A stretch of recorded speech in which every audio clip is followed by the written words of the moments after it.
Hello there, everyone. Welcome back to some more Let's Play Occult Chronicles. I just uploaded the first one of these yesterday. Today is October 17th, 2020, that I'm recording this part. And it's good to see such a warm reception to this game again. I had wanted to play this game again this year, even though I have great reservations about the game, and I can't recommend it to other people to play it, given some of the frustrations I have with it and some of the design decisions. I do still like it in the end, and it wouldn't be Halloween, I think, for me, if I didn't play this game and Consuming Shadows on my channel during the month of October at least once. So, thank you all for being so kind with the comments and the thumbs up, and for watching another episode of Occult Chronicles. Hopefully, you will get to the bottom of this cult, literally, and defeat them. Alright, so, in the last episode, Sarah Anawa had explored as much of the first floor as I felt comfortable with. We still avoided quite a few of the encounters that we came across, but we also completed a few quests. To circumvent the green slime and get on the other side of the mansion in the hopes that we will be able to access the kitchen and the dining room, we went upstairs to the second floor and walked through the hallways a bit. We met Ben Holloway?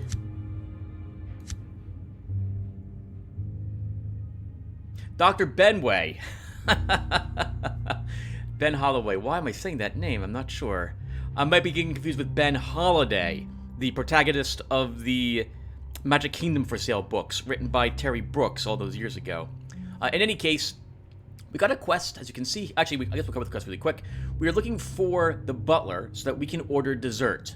We have a quest from a demon to retrieve a slip of paper which contains the demon's name and burn it. Just give it back to him so that he can be freed. Supposedly he'll punish us if we fail to do so. We have destroyed the polar bear that Colonel Von Pelt claimed escaped his wall of trophy heads. We'll now want to reattach it. We have a quest from Ben Holloway. Why not? Well, that's his name for this episode. To find his refrigerator and retrieve boffin juice from it. The mumbling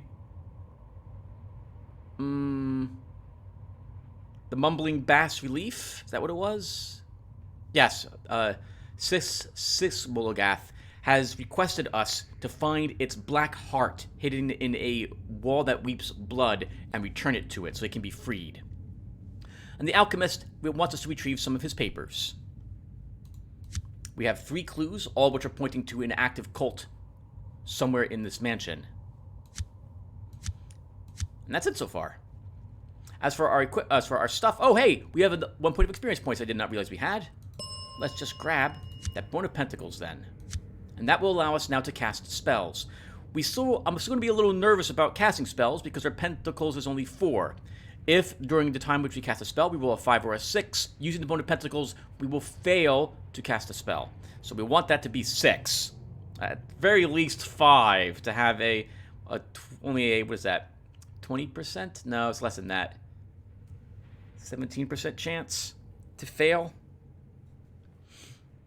Anyway, so our stats were all increased by 1, mostly thanks to the miscellaneous equipment we have picked up in the last episode. We get an old flintlock. It's probably the weakest pistol in the entire game, but we have a pistol, and that's good enough that we will be able to use critical hit as much as we want. So that's nice to open up a feat. Even if the gun itself is not that great, critical hit, again, we can use as much as we wish. We got quite a bit of courage as well during one of the battles, and we were able to replenish our courage on these heroic feats. We have a map, which we'll be able to use. It will then ditch the map to find all the staircases, I believe, on the current floor, or is it all in the mansion? All the stairs on the current level, and some of the rooms leading away from the stairs. However, this map is also giving us +1 wands, and since I do not intend to take a skill card that lets us increase wands, I will probably never use the map. Probably just benefit from its +1 wands bonus. And we picked up a narcotic manuscript, giving us +1 pentacles. and make it so that when we actually begin using spells, we will have 2 cards in a scryed state. Alright, well, with all that said, let's go ahead and get started.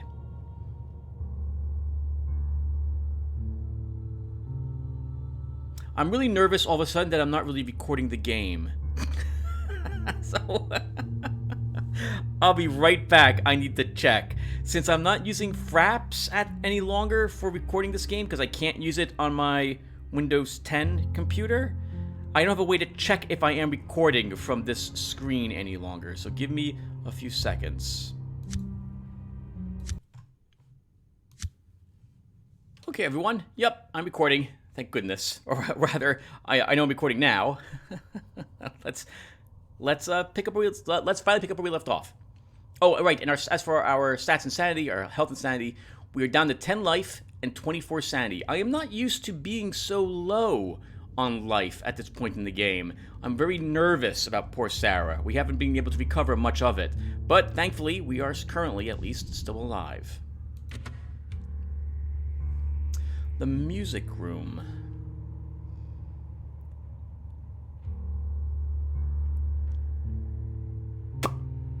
There will be some children dancing, I think, in this room. That's related to the quest that the school teacher could have given us, but I did not go back to get that quest, and I probably should have done so. Yeah, her here. We were only able to flee her before. I totally should have stopped by to talk with her. She's not that far away. Not really. Let's go back to her. Again, remember that I am not playing with the story tokens enabled, so we have as much time as we want to double back and forth and so on.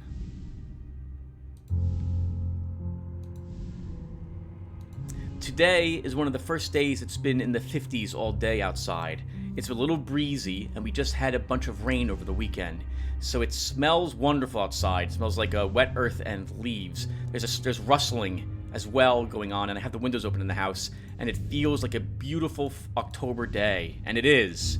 So it's hearing this music play at the same time as I can hear what's going on in the background. It makes me, it's great. It makes me really appreciate the fall months. Halloween's my favorite holiday.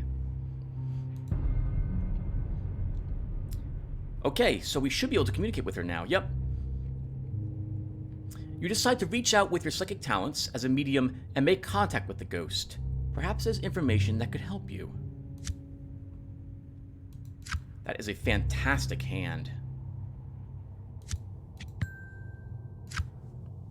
Ooh, good call, Tim. Good call. My thought here was that we might actually see a Knight or a Queen of Cups. It's probably not very likely, but it could have happened, which is why I played the page to take the ace. And sure enough, the queen showed up, and now we can play our king for a massive 7 points. Is that what that is? How much is she worth? 4 and 5, 9 points for that.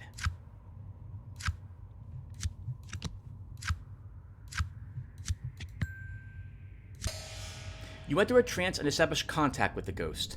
She was a governess here in this house and was responsible for raising the children here in the mansion. She seems to need your help in finding them.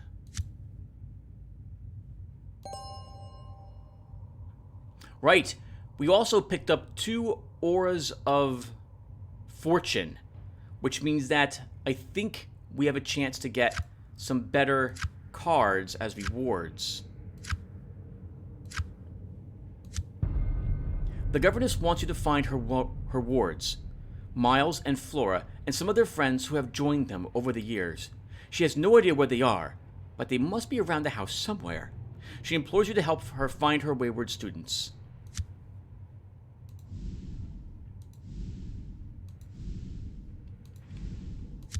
We should spend that point. Let's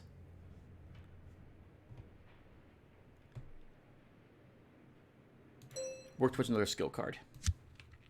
We'll probably take mechanics expert or trap expert, whatever those skill cards are that let us really benefit from either opening locks or dodging traps. Because I want I want to have a ability that improves our cups attribute next. At first, you hear the telltale scratching and scuttling noises. Rats. Probably in the walls, you think. Without any further warning, a veritable tide of rats floods out towards you. You have heard stories about rats in the walls, but you were unprepared for this.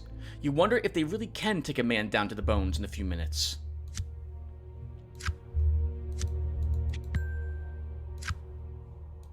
This game came out, I think, long before Dishonored did.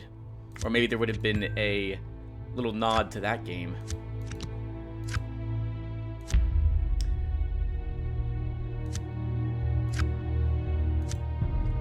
The rats come towards you like an immovable force of nature. There must be 100 of them. If they overwhelm you, you fear you might not be able to get back up. I added this ability, this option to the game. Normally you only have this one. This one's actually better for us. So we'll use this. It's just slightly better with +1 more trick. And that's because our cups is 1 point lower, or they would be equal. There are many of them, but they're not cranium rats, so they won't be slinging spells back at you. Okay, and because this is a sorcery challenge, some of what we see up here is now scryed. So I can see that we will win because we have a Pentacles 8 here, and I have a King of Pentacles in my hand. Let's flip over the other cards. And since I see a Page of Swords, and I don't have a face swords card in my hand, we will just avoid flipping that card. Okay, well, now I have to take the 3 with our King. I was hoping for a face card of Pentacles instead. Alright, that's it. And yes, if we were to flip this page, we would then have to play a swords card in our hand on it to flip over another card. You kill dozens, wound even more, and yet fling more away. At some point, they seem to break, like they were being controlled by a single will, and then scatter and flee. Oh, that's the same text you get for fighting them physically. Oh, and apparently, I decided that life would be what you gain for using spells against them. I guess that makes sense in this instance.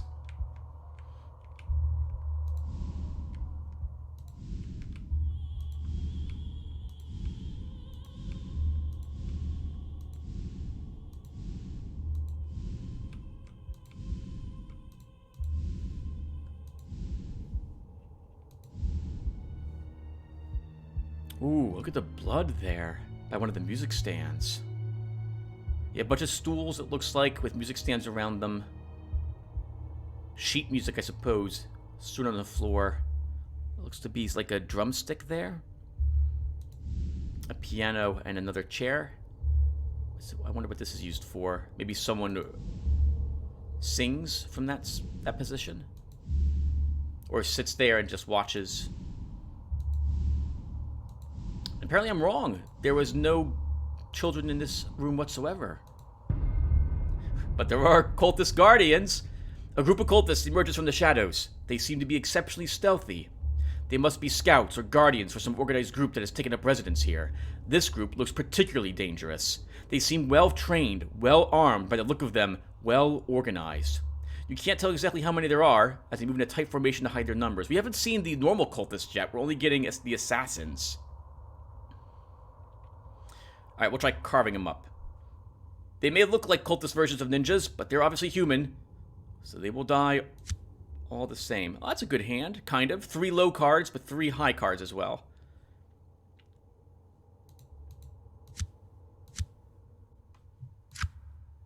Holy crap, and we flip over an ace of wands, and we have the 2. It's not every day that happens. I should probably play the queen. Let's see if our trench knife... It upped the pentacles. Okay, so yeah, we'll play the queen.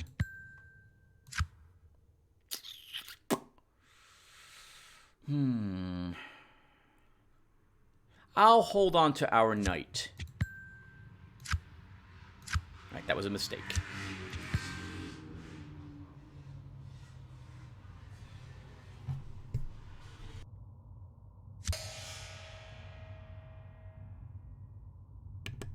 You won the battle. The cultist bodies lie strewn across the floor. maybe you can find something useful on them. Sorry, everyone. My neighbors have their motorcycles out in quads and what have you.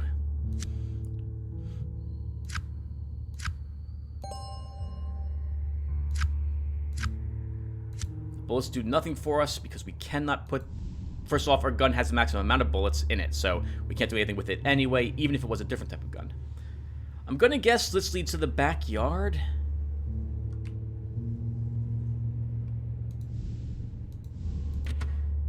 It does not. It leads to the kitchen.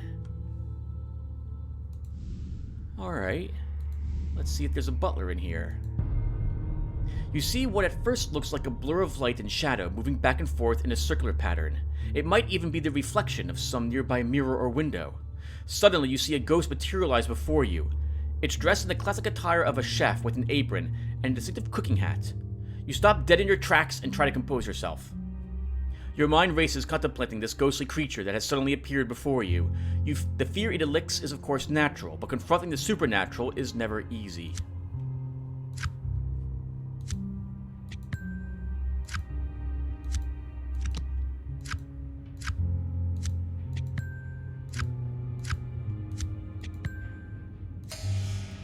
You've kept your sanity.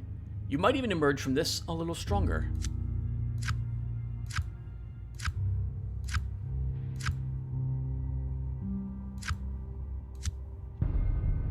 The ghostly chef floats about in a circle, as if moving from working station to working station. It seems completely absorbed in what it is doing, and does not seem to be paying you any attention.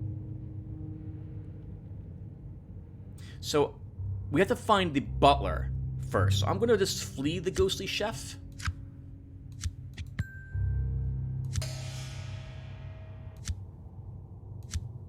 And we'll hopefully find that butler somewhere. Because the butler will give us the quest to go and order the dessert, and then we'll do so. Then we can go back to the butler and turn that quest in.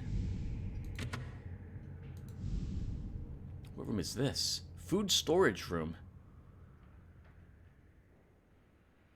I see like a giant table and a chair in here. I guess there are some barrels and bags in this room as well. Must be non-perishables. The larder. Okay. This is usually... Well, this room will usually have a knife in it. That's probably it. So I will come back for that. Unless we actually find it in a different room. Oh, it could be in this room as well. The freezer room. The knife could be in this room. That could be the knife instead. The haunting manifests itself as a dim ball of light. It has no sense of its previous life or existence. It wanders, hopelessly lost. You should exercise caution. These haunts cannot be reasoned with, and they can be lethal if disturbed.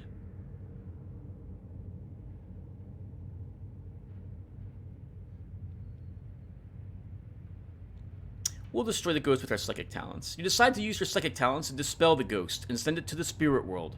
It will most likely resist.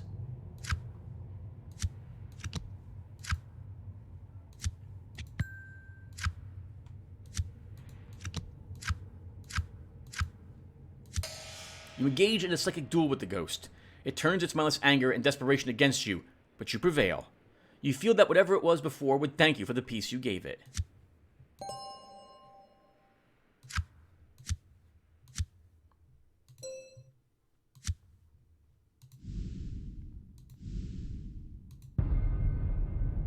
At first they look like small reflections of light playing off the floor from the moon. They appear to dance and circle around the room, which upon further consideration seems very odd. Suddenly you realize that you are observing the ghosts of 4 children playing merrily by themselves. The quiet serenity of the deathly scene is shocking. These children don't seem to realize that they are dead. Your mind is overwhelmed by the utter sadness of the scene. How long have they danced through these empty rooms and halls? You fight to keep your sanity from slipping away.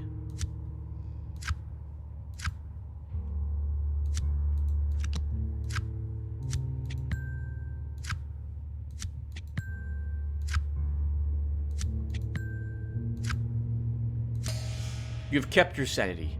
Sad as it is, you have endured much worse hauntings than this.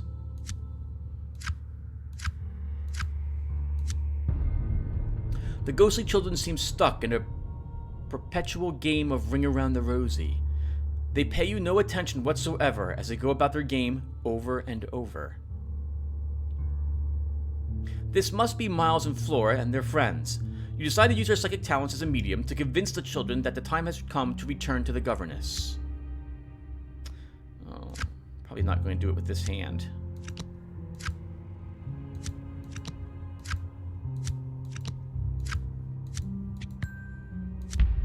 You enter a deep trance and reach out to the children. You try to catch their attention by asking to join in the game. They shout out that your name is Stinky, and are unanimous that Stinky cannot play. Your head begins to ache, so you take a break. I failed that one on purpose, because I could tell that we're not going to get very high score over the target number. This is a better hand.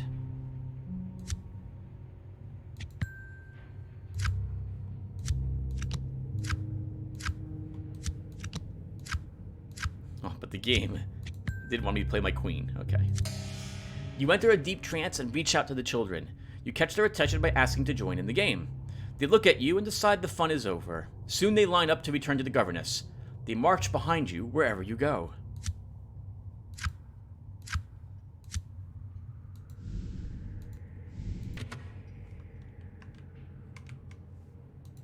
Dining room. Is there a demon in this room today? No, nothing's in this room.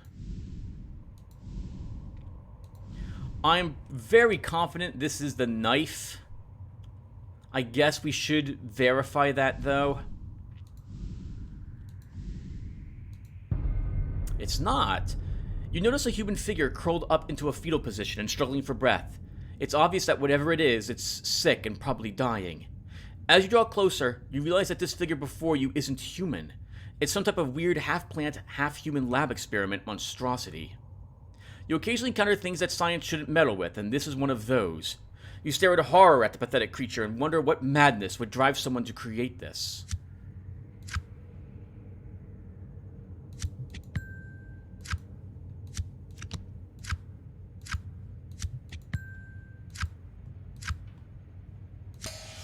Your mind is strong.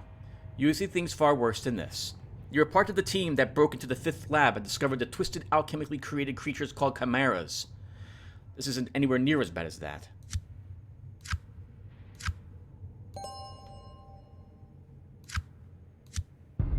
The dying plant man looks up at you expectantly. You think that you can recognize emotions in its facial expressions, fear and pain.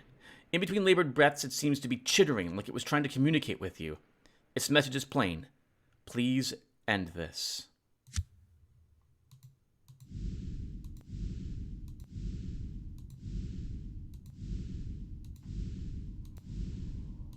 It also doesn't lead to this side of the house, which means that we will have to get past the green slime if I want to make it into that kitchen. Let's see if we can get more experience points and at least get some sort of decent spell to help us with that.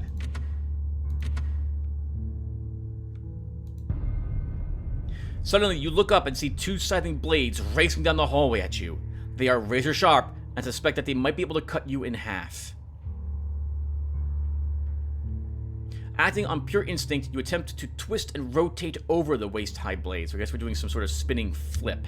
Oh, it's not a good hand.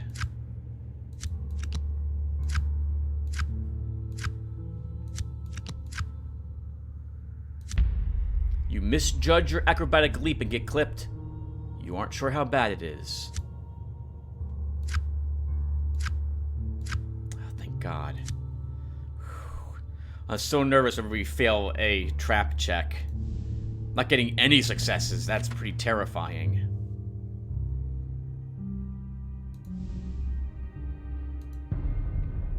You hear a rustling sound and pause to locate it, but it quickly stops. After waiting patiently, you start to move again, only to once more hear the strange rustling.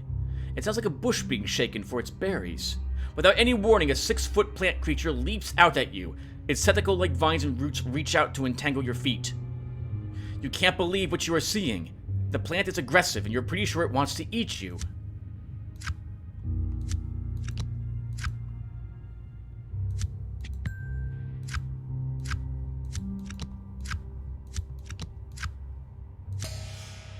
Your mind is strong. You see things far worse than this.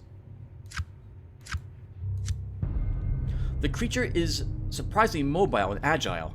It's also intent on catching you. You can smell a sickly odor in the air as it releases a bunch of spores. That can't be good. You remember a case file that you read about? It was the 1915 Triffid event that began in Indochina and spread to Sumatra and Malaysia. Agent John Wyndham and scores of other operatives were lost. It was supposed to have been contained and all the pods destroyed. Apparently not. These creatures are very dangerous, but you were confident that you know how to destroy one of them. Oh, we could easily flee it, but I think we'll try fighting it. Oh, that's not a bad hand. 2 average cards, 2 good cards, and 2 low cards. And we win just like this.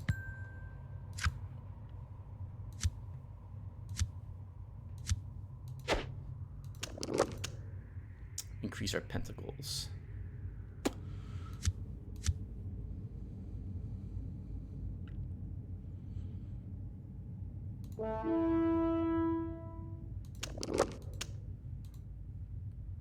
Oh, we get to draw a card after that, and we drew a useless card, a three of wands. I didn't realize we get to draw a card after that. I should look to use that a little more often. That does, however, let us get even more points. That was it. The thing just doesn't want to die, but you manage to inflict enough damage that it simply doesn't have a choice.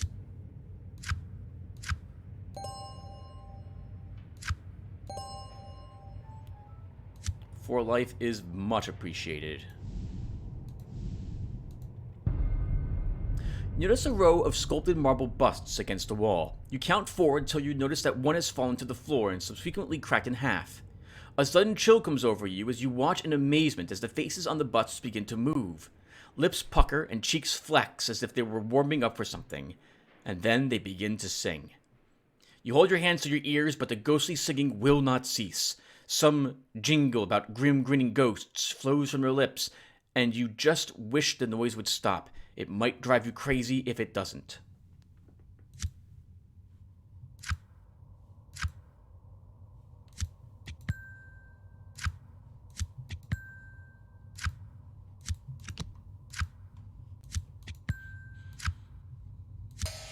Your mind is strong. You start grinning right back at them, and it seems to annoy them greatly.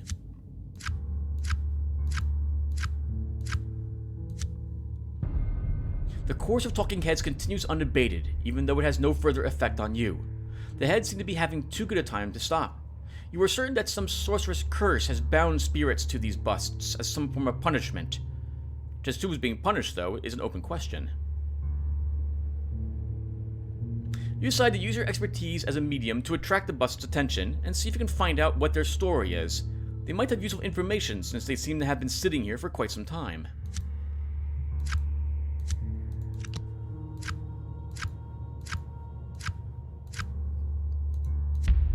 You enter a trance and try interrupting them. You raise your voice. You ask politely. They are too caught up in their singing to even notice you.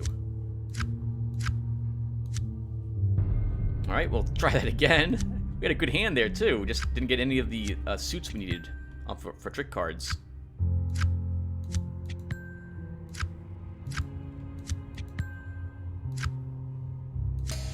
You enter a trance and start singing along with them. It's painful, but by messing up the words and being dreadfully out of tune, you get their attention. Soon they are begging you to stop. That's when you take control of the conversation.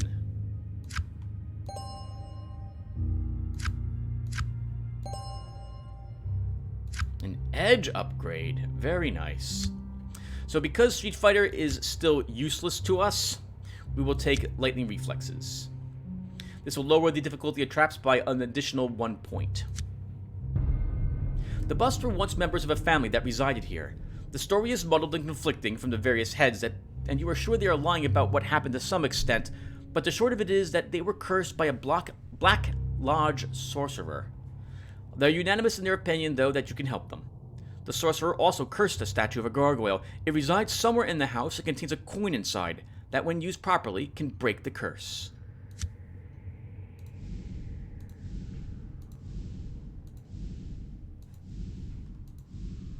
I don't think we need to go down this hallway, and I'm worried about a trap down those spots, so I'm gonna not explore those. Uh-oh. Hello. You see the outline of its distinctive shape in the gloom. It still takes you a second or two to realize exactly what it is. A guillotine. This, however, is no normal guillotine. The mouton and blade pulled up high glistens with wet blood, and the bascule seems to beckon to you. You feel tired suddenly, and then you realize that you have somehow unknowingly taken a few more steps towards the death machine. You feel a wave of panic engulf you as you realize that this cruel instrument of death is slowly drawing you closer. You realize that you must resist its siren call, or risk losing sanity and just possibly your head. Holy crap! That's quite a hand we have. But we'll need swords or pentacles to show up here.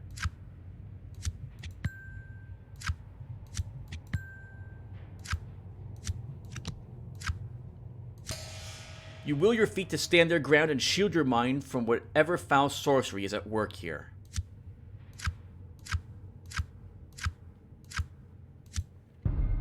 You stand before a work of art. Polished wood and burnished brass fittings adorn the guillotine. The craftsmanship is astonishing, and the splattered blood that detracts from it not at all.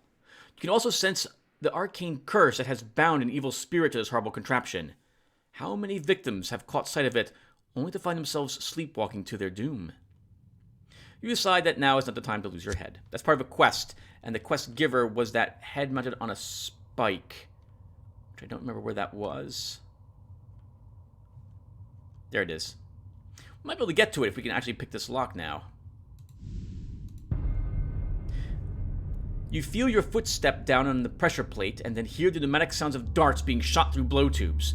You catch a glimpse of the deadly swarm of needle-tipped killers heading your way.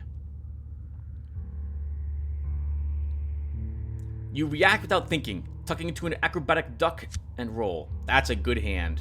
We at least have a face card from every single suit. And that lets us win the challenge.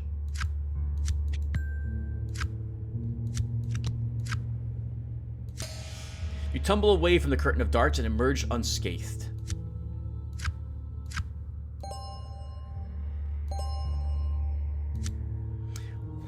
Back up to 19 life. I'm feeling a lot more confident now. And we have another clue. Plus 2 tricks. Your instinct tells you that a ritual is being performed nearby. You get the feeling that it is deep below the mansion. Second floor of the basement is where it's located. Your attention is drawn to an old portrait hanging on a wall. It portrays a man dressed in early 19th century attire holding a dueling pistol. He seems eager to use it. A sudden chill shoots down your spine as you notice the figure in the portrait raise his pistol and point it at you. Your eyes widen in disbelief as the figure in the portrait cocks the dueling pistol with a maniacal smile on his face. You wonder how a ghost pistol works.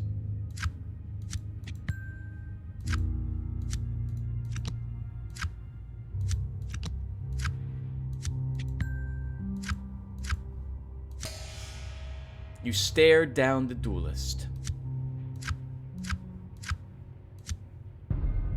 The ghostly duelist remains poised for a duel. You sense that is what you want. The first move, you sense that is what it wants. The first move, however, seems to be yours. Destroy the painting, use sorcery to dispel it, duel it, communicate with it. You decide to use your psychic talents as a medium to talk to the belligerent ghost and find out what it knows.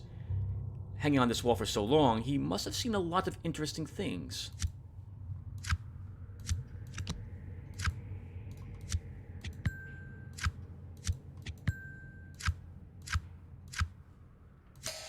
You enter a trance and soon manage to establish a psychic contact. The ghost is actually pleased to be able to converse with you. It seems it has a problem that you can solve. I thought for a moment that you were the coward's second, but he will not show himself. You haven't by chance seen that groveling cur anywhere. There is a matter to be settled in the field of honor, and I demand satisfaction. The ghostly duelist wants you to find his opponent and tell him that he is a coward of no small measure, and demand that he show up to the appointed hour. Now this might have gotten an increase in difficulty. It did not. Alright, let's go ahead and try finding it. You examine the door and decide that you might be able to figure out how to activate it. We're going to have to hope for a sword up here. Or otherwise, we're eating a trap. That was very lucky. It was the last one. And thankfully it wasn't a king. You search around the door for anything of note and quickly zero in on some promising locations. After fiddling around with several bumps and nooks, the mechanism clicks, and the door slowly opens. And that painting is right here.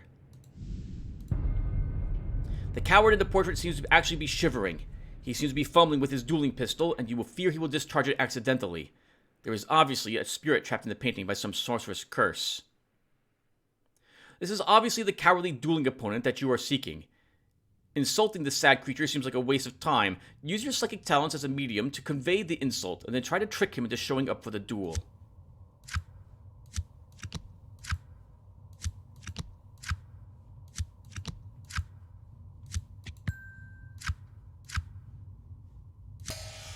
You enter a trance and are able to converse with the ghost. You trick the ghost into thinking that its opponent only wants to talk. It agrees to show up for a talk at the appointed time.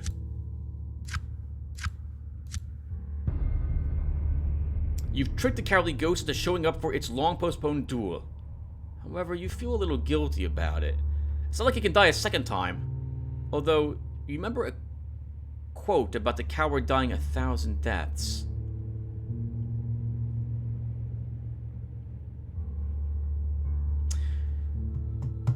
I don't think Stiletto would volunteer to do it for the ghost.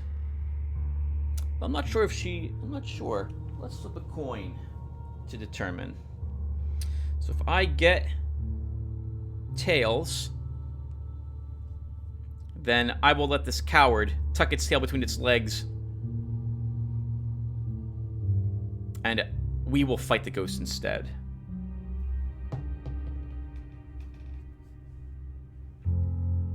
It is tails. You decide to tell... Okay, so we'll do this.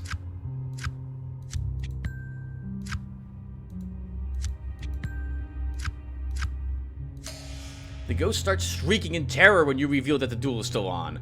Luckily, you manage to calm it down, and in between sobbing attacks, it agrees to your plan.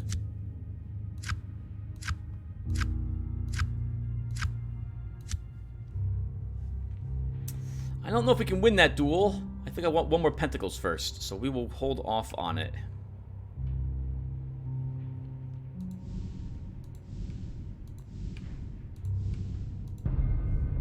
Your attention is drawn to a wall covered in mounted trophy heads. You recognize some of them as big game animals, but others are truly bizarre creatures.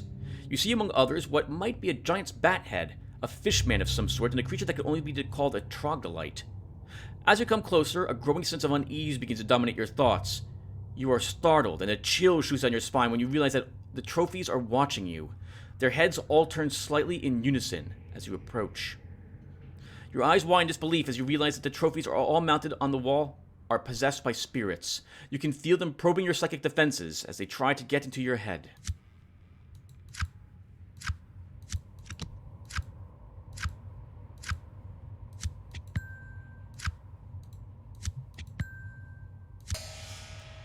Your defenses prevent the spirits from hurting you.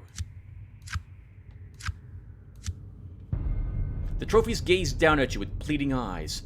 You can sense that some of them want to make contact with you psychically. Others look like they would like to tear you apart if they had a body with claws or could get their fangs on you. There is definitely some type of strange sorcery involved here that is binding the spirits to the trophies. You can feel a wave of anger building slowly in the psychic space of this room. Someday it's going to explode. You see the plaque that is missing its head neatly labeled polar bear. You wonder how it grew a body. Sorcery can work wonders, you guess.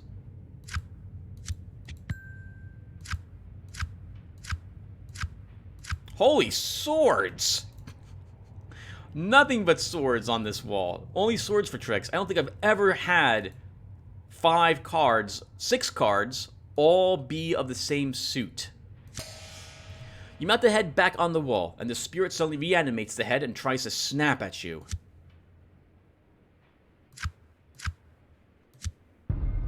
The trophies seem to have grown even angrier with the return of their escape member. The psychic barriers are being assaulted on all sides. The sorcery that binds these spirits here is very powerful and very dangerous. You will need to leave soon, or the results could be bad. So, we can get a quest from the trophy wall to go and kill Von Pelt. And I believe in that quest, So you go back to him, and you can indeed opt to kill him if you wish. And you have a good... If you don't do it the first round, because it's basically a surprise attack, he is difficult to kill the second round, that's for sure. But I think we'll just accept this quest and turn it in. Something strange about this place keeps your eyes fixed on the wall. There is a strange sorcery here that draws life essence towards it. You will need all your willpower to turn and escape.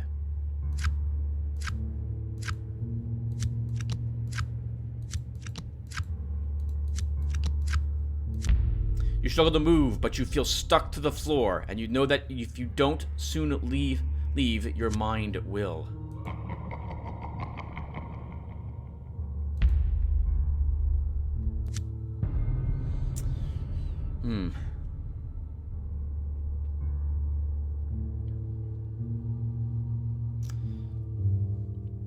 Alright, we'll communicate with the spirits. It's risky, but you decide to enter a trance and try to communicate with the angry spirits. You sense that there is some unfinished business here.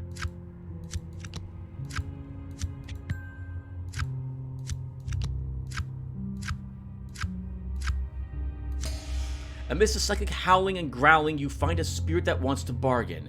It has a proposition for you. We want you to bring us the head of Van Pelt. They all scream Van Pelt. Van Pelt! We will make room for him on our wall. He is the one who weaved the sorcery's curse so long ago. You ask how you're supposed to cut off the head of a ghost, and they howl with anger and rage. They then tell them that you think you might be able to accomplish what they want. You notice the head of a pig mounted on the wall that seems to be empty. They love the idea. And this was indeed a crocodile. You immediately notice an enormous 12-foot stuffed crocodile displayed prominently in the room, which is adorned with many other eccentric collector's pieces. A sudden chill shoots down your spine as the tail of the crocodile begins to sweep back and forth. The eyelids flick open, and you know something is terribly wrong. You can't be sure whether this thing is alive, undead, or animated, but by some dark sorcery, but it certainly looks hungry.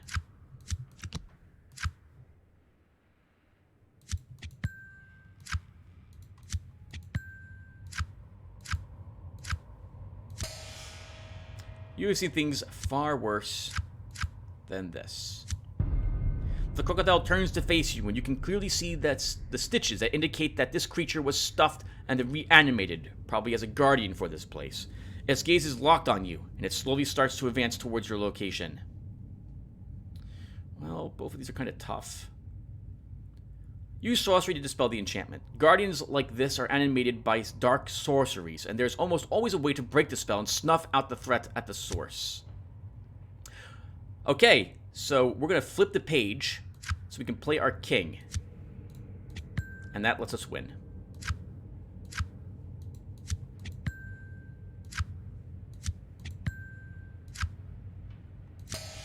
You channel your energy into a stream that strikes the crocodile on the snout and it exits behind its tail, breaking the seal and the spirit trapped inside. This guardian will no longer be a threat.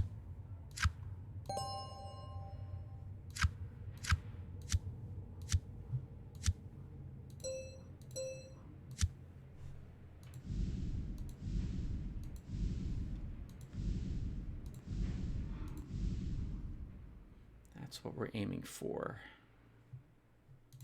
I guess we should see if these papers are the ones the alchemist wants. You think this might be the stash of papers that the strange alchemist sent you after. You should be careful to speak the release words that the ward... Wow.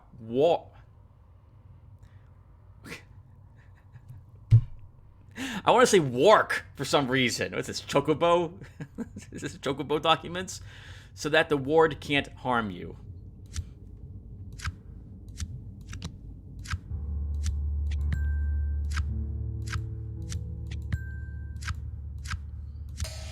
You speak the words of release and can feel the ward dissipate. You grab up the sheets of paper and put them away in your pockets.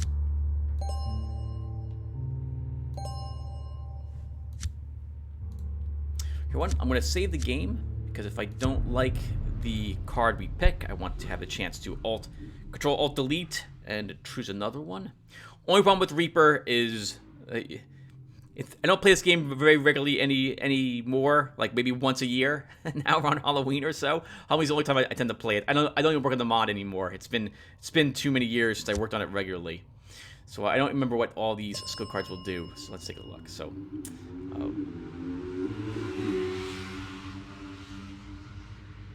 So I want either, I think, an athletics specialist or mechanical devices. If we do take mechanical devices, will it improve my wands and cups? I think it's cups twice and then wands once.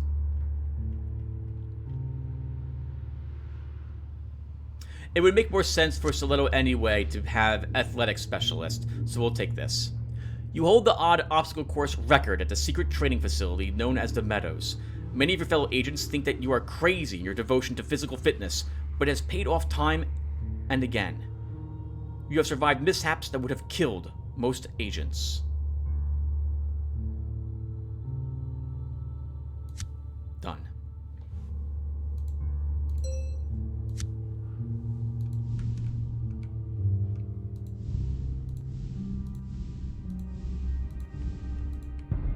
How many zombies have we fought? Is it all the way 5 now or 6? I don't think I've ever fought so many. Alright, we will just attack it.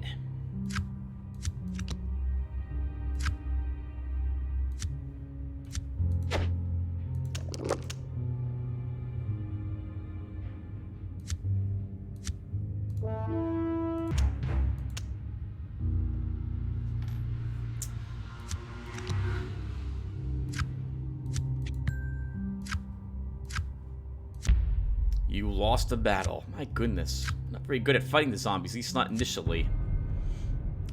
I guess what's happening is that they're springing out and surprising us when they attack.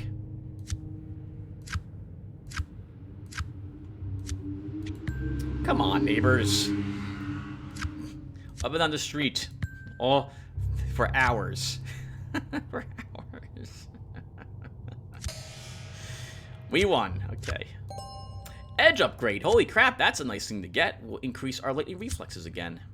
Because still the other edge is not helpful. We don't have a melee weapon that we can use to reduce, to bump down a trick card's value.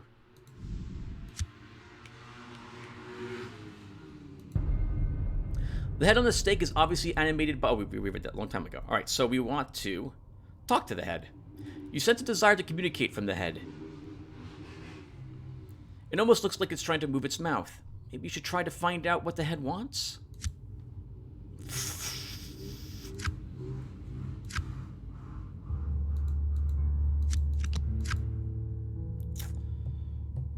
Let's just do this. The head speaks to you. Much to your horror, you find out that he was an occultist artifact collector who stumbled upon this place 15 years ago. He wants your help in a personal vendetta. The head was once a disciple of Thomas Vaughan, of Thomas Vaughan, the 17th century alchemist. Using Vaughan's elixir, he had managed to extend his life immensely. He was searching for Vaughan's orb of transmutation on behalf of the Palladian Order. His search was cut tragically short when he overconfidently approached a cursed guillotine. He thought that it might hide the artifact. In a trance, he placed his head inside the guillotine's lock and ended up in a basket. A mischievous imp thought he would make a nice decoration and mounted him here. He wants you to destroy the guillotine and break his curse. He teaches you a Vorchardmunian release chant that will give you the power to safely dispel the sorcery that binds the curse to the guillotine. Good God, it's a long sentence. He then requests that you return to him afterwards to help free his soul. I'm not ready to go into that room yet. Didn't even see that door. Well, then again, defeating the zombie gave us an edge upgrade, so that was a nice thing to do. We should actually go and turn in a few of these quests while we're right in this area.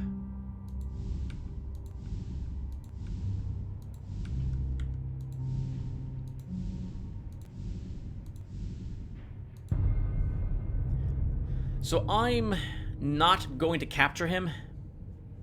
We will just approach him and complete the quest. You decide to tell Von Pelt that you have returned the head of the polar bear to the trophy wall. Colonel Von Pelt roars with approval when he observes your approach. You did well, lassie. I'll not hunt you today. You can tell from his ear-to-ear grin. Well, you can't tell from his ear-to-ear grin whether he's joking or not. He raises his elephant gun and pulls the trigger, your ears ringing, and then a white cloud of ghostly smoke clears, and you realize that Von Pelt is gone. He gave us a Edge Ghost Hunter. During the challenge option of the horror type, 1 is subtracted from the target level at the start of the challenge, so they're a little easier for us to pass.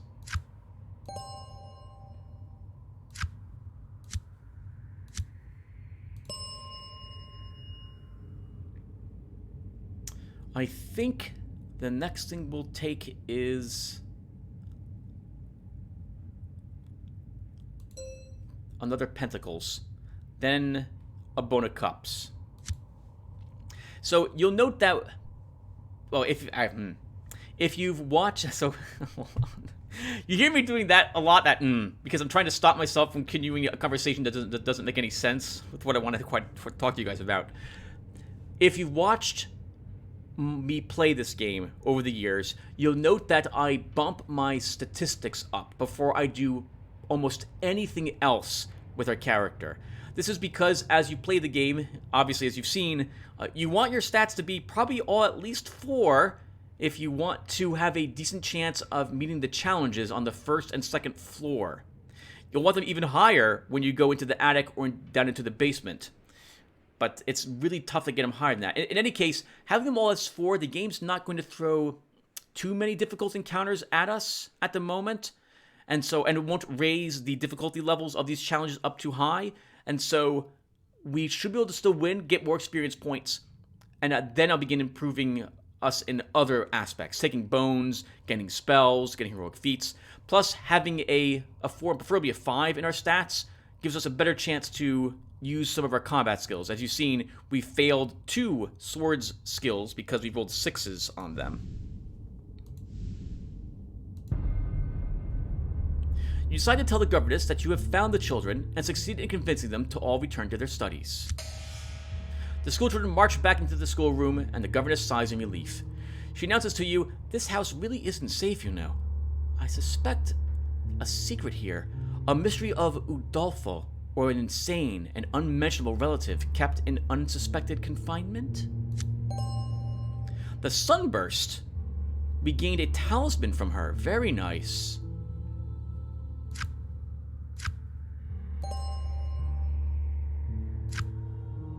And 1 life.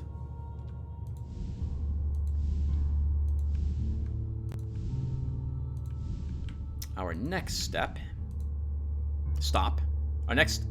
and step will lead us towards the Alchemist. Was he upstairs? I don't think he was downstairs. No, he was upstairs.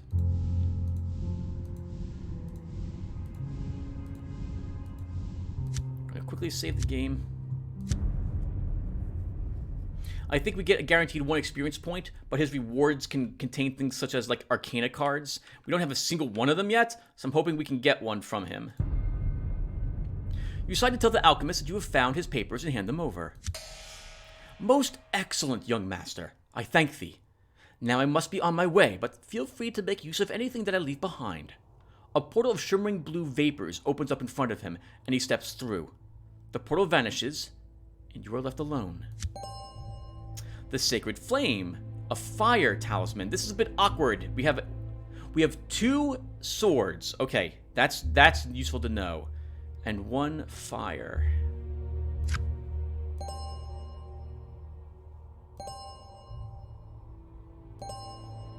Beads of Al-Khadam. And yes, I didn't follow my my standard of what I was trying to do this game, which is, select all bottom, skip a card. I'm probably gonna get nothing of interest if I do that. No Arcana card, but we did pick up some other things, so let's take a look at these. We also gained some more experience points, so let's increase our Pentacles again. And now our Pentacles is 6. So we picked up something that increased it again. Beads of Al-Qadim. 2 uses remaining. Item removed from inventory after last use. Pentacles bonus +1. Charge all your spells to their maximum amount. Wow, that's really nice. So this will let us recover arcane energy. So the unfortunate news is with the Pentacle score of 6, this means the game's not gonna... It's gonna get a little tougher for us now. Okay. Let's go downstairs and we'll do the duelist. Look over at the clock to make sure I'm not over my recording time. I think we might have what it takes to beat the green slime, although I also think I would prefer to have a spell first before I make the attempt. Actually, this is pretty nice. We'll go ahead and complete the guillotine quest, do the duel, probably return the duel, and then return the guillotine quest into the head, and then we'll probably call the session at that point with many quests completed.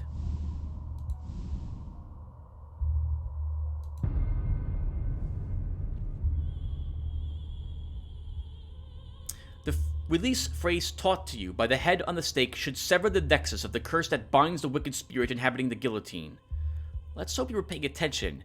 Klaatu, Barato, necktie? I'm not going to mess around with this one. Let's go ahead and just use the page and make sure we win. That's very nice.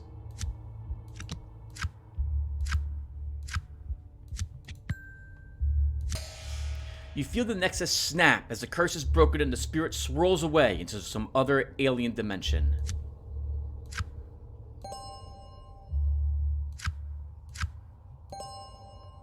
The ship, another talisman. Suddenly, in quick succession, we went from 1 to 4 of these.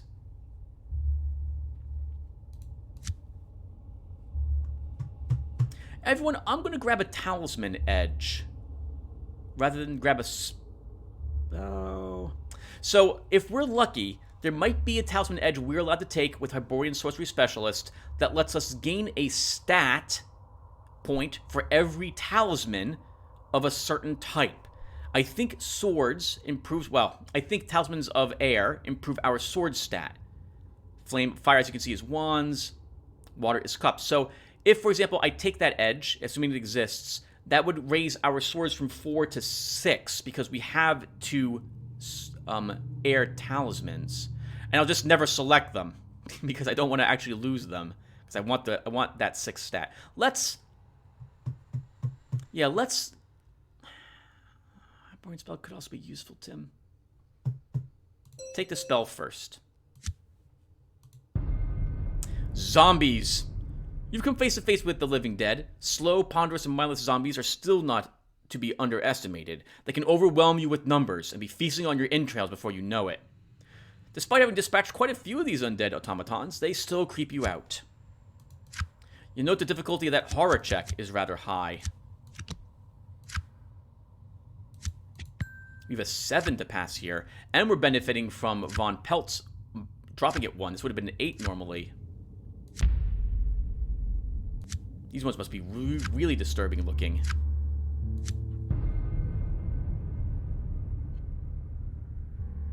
I think we'll use sorcery against them. So I added this. Normally you could only fight them. Although it's 1 more target, we do get 2 more draw, and we will benefit from our scrying. So I like this. We have cards that we can definitely utilize to take the 7 and the 2. And I have multiple wands and pentacles, so let's flip over other cards first. I'll play the queen.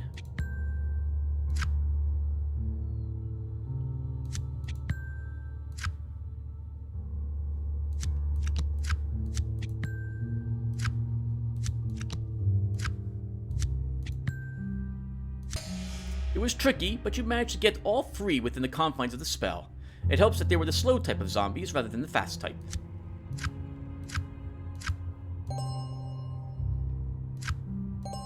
Here I was telling you guys, like 2 videos ago, that I made it so that if you used magic, you get back sanity, and apparently I did not do anything of the sort. Because we're drawing life instead. Unless I made it do both. I guess I'm just a liar. I didn't think I did it this way. I mean, it's far too late now. We're going to accept the changes. I'm not going to be working on the mod anymore, probably.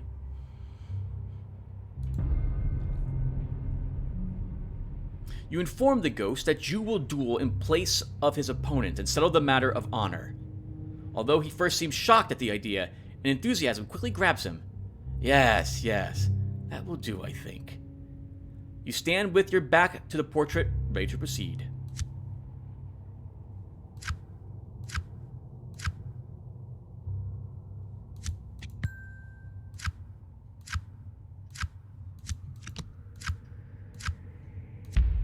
You enter a trance. You quickly enter a trance. At the count of 10, you both turn, aim, and fire, missing completely.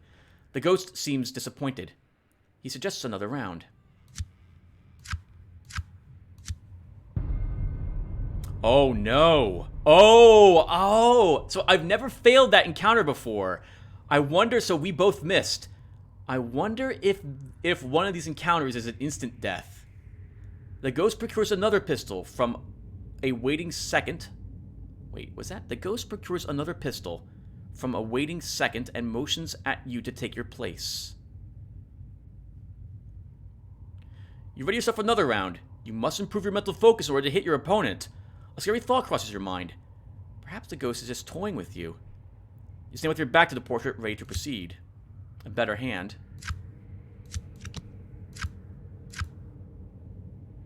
I'm not gonna mess around with this.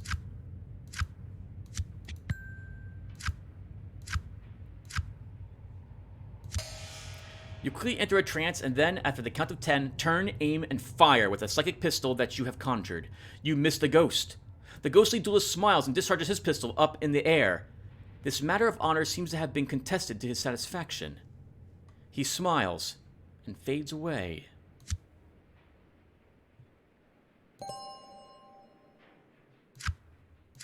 That's interesting. Huh. Not good enough. Now, at this point, everyone, is when I have to kind of stare at these. I think I liked Shrivel Flesh.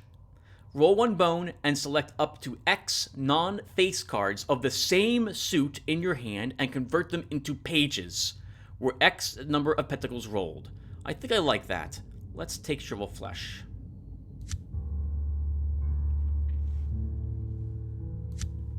Oh, nice. And it only cost us one spell weight for that one as well. And it comes with 5 energy already ready to use. Nice. You tell the ghost that you have fought the duel and that the matter has been taken care of. The cowardly ghost sighs in relief. For the first time, you see the veil of terror lift from its demeanor. It realizes that the curse has been broken, and it vanishes into the spirit world before your eyes.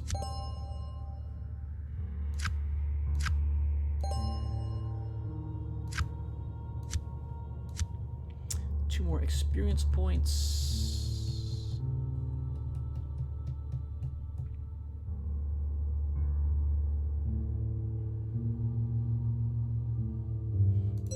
Let's grab an evade trap edge next. We'll be up in the attic soon, and the traps up there are, well, not soon. Yes, we will be up there soon, Tim, but I meant the second floor when I said attic. God, I hate knowing that I'm listening to what I say now because of how many mistakes I make when I try to communicate with you guys. It's really embarrassing how bad I am at just standard speaking.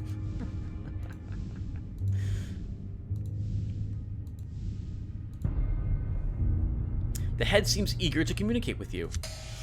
You approach the head and notice immediately the big smile on its leather-like face. You did it! Marvelous! The head now wants you to destroy him, and you oblige by speaking the Vorchadrumian release once more.